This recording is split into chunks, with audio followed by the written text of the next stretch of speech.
بسم اللہ۔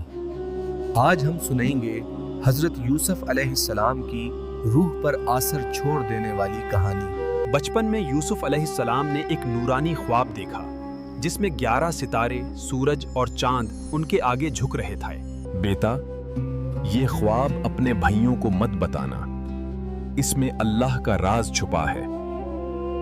جلن کے مارے بھائی انہیں سفر کا بہانہ دے کر لے گئے اور ایک گہرے کنویں میں ڈال دیا۔ ایک قافلہ گزرا، انہوں نے یوسف کو دیکھا اور نرمی سے باہر نکالا۔ اللہ نے انہیں حکمت اور عزت دی اور وہ مصر کے خزانوں کے ذمہ دار ٹھہرائے گئے۔